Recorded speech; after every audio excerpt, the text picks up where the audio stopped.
I just built this website in one afternoon without writing a single line of code. Most people think building a premium website means a 5K agency invoice and a 6-week wait.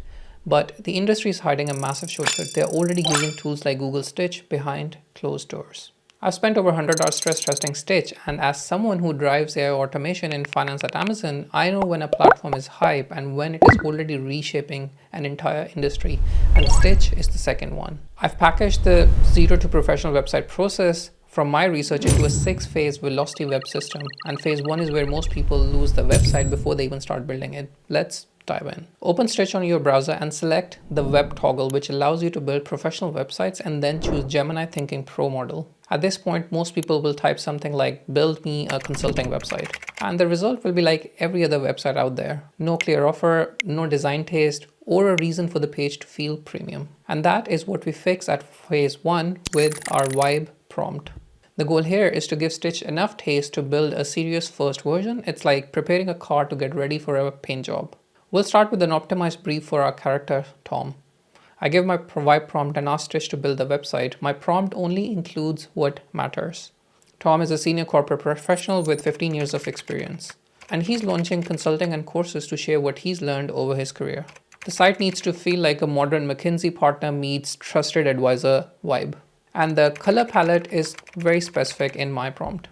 Deep dark background, electric purple, and cyan highlights, with amber's call to action, and cool white text. When I hit enter, notice the order Stitch takes. First, it builds the design system, just like how you build the foundations before the construction of a house. It identifies the colors, the typography, and components which are defined, and then it builds the page using those rules.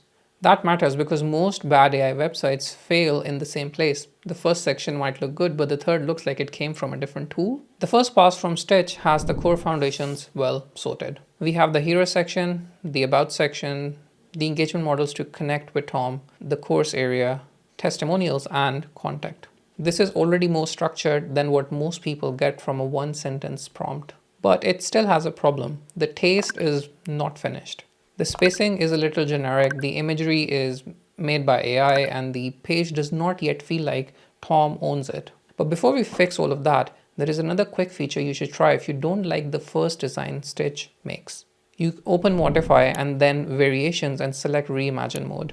Stitch reimagines the same brief in radically different design directions. It gives me a neo-brutalist version and a cyber editorial version, not on the vibe for Tom, but it's interesting to have those different variations.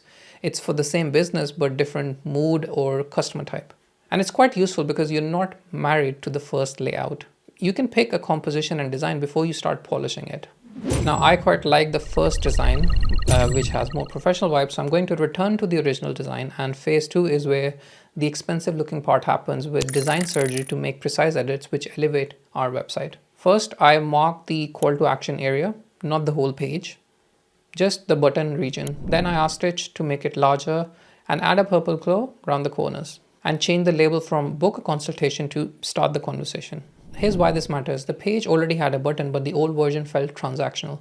The new version feels like it's the start of a relationship. It's a small copy change which can change the user experience of that section. And because I have marked that region first, the rest of the page stays the same.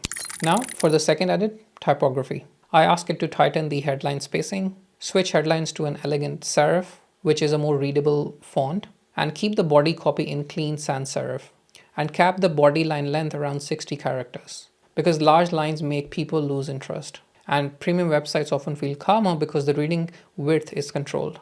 And it's very clear when you zoom in and see specific parts of the website how this subtle change is visible. Now for the third edit, imagery. I asked Stitch to move the hero image into the first section. The visual needs to anchor the headline.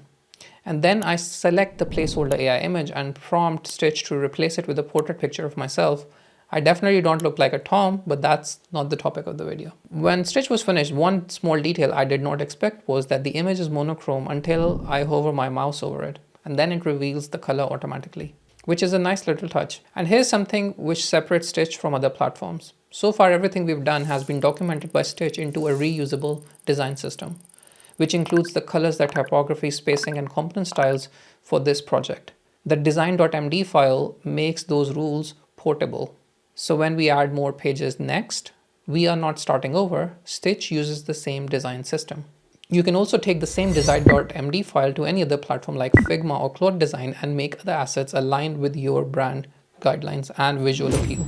Now we have a broadly good looking homepage, but homepage is not a website. It's missing who Tom is, how to contact him, and where to go next. Phase 3 is where we fix that. I asked Stitch to add 2 pages inside the same project. An about page to share Tom's story, his background, his move into consulting and courses, and a servicing page which shows 3 engagement tiers to get his services, what is included, what each tier is for, and a book a discovery call to action. Stitch again uses the same design system, so they all look like part of a cohesive website. Now, one thing I noticed was that the navigation labels don't appear to be the same on all pages, but I can clean up navigation labels directly through manual edits, and that's a useful reality check. AI can do most of the work, but you still need to review and make any minor touches yourself, and the good thing with Stitch is it allows you to make those surgical edits. Next, what I can do is connect the call to action to Calendly, and there is an important principle behind this. Your website does not need to do everything. Your site is kind of the front door, and on the back end you can have multiple services. So Calendly handles booking. You can have platforms like Teachable or Gumroad to handle courses, and email or Google Forms can handle contact information. Whilst that's not in the scope of this video, I'll show you at the end how you can take it to the Google AI Studio to add some of those features. Now back to the website, I select all the pages and choose Instant Prototype. This is the fast path people often miss. Instead of manually wiring every screen for navigation, Stitch creates a clickable prototype from the whole set. Once the prototype is finished, all the pages are connected. I can click on the links and the navigation works. All the sections have real routes. And there is also a share option. You can send a prototype link for feedback before you publish anything. One more useful trick you can use in Stitch is inside the prototype editor, Stitch gives intelligent suggestions for additions to your websites which are contextually grounded in what you're trying to build. I choose book a free consultation page because that looks like a good addition to the website. When it finishes, there is a new start the conversation screen with a booking flow. And that is the moment when Stitch stops feeling like just a front-end website builder. It starts feeling like an assistant, which is useful and understands the site context and what you are trying to achieve.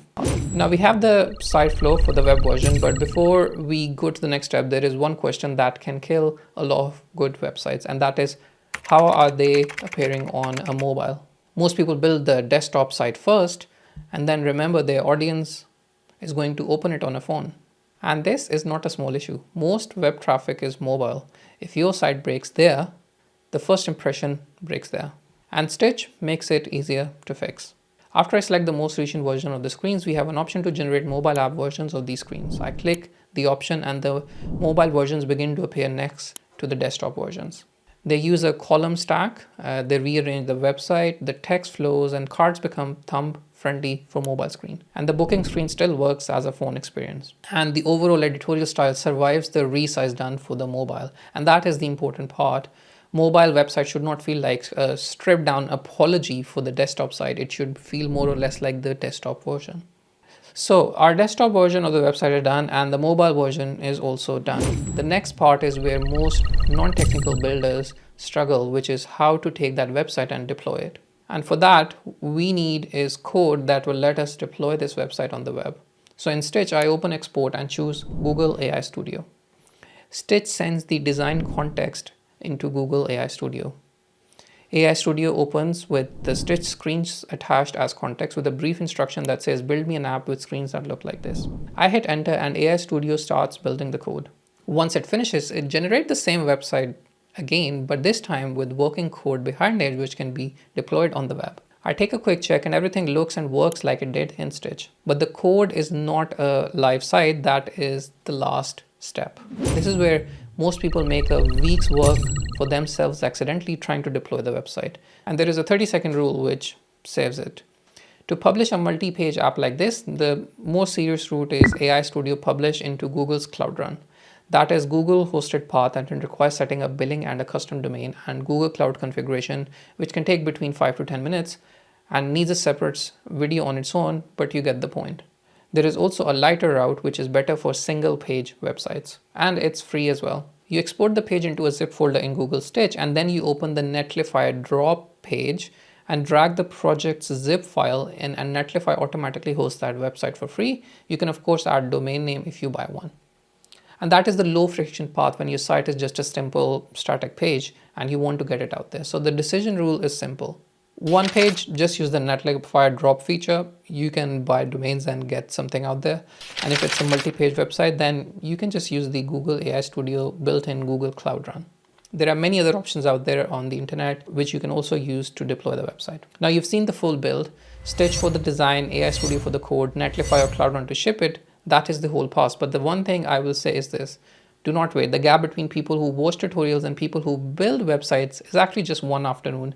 Pick a site you've been putting off: agency site, course page, personal brand, whatever is it. Give it 20 minutes with Stitch and see what comes out. Post it in the comments when you're done. I will read everyone and look at your website.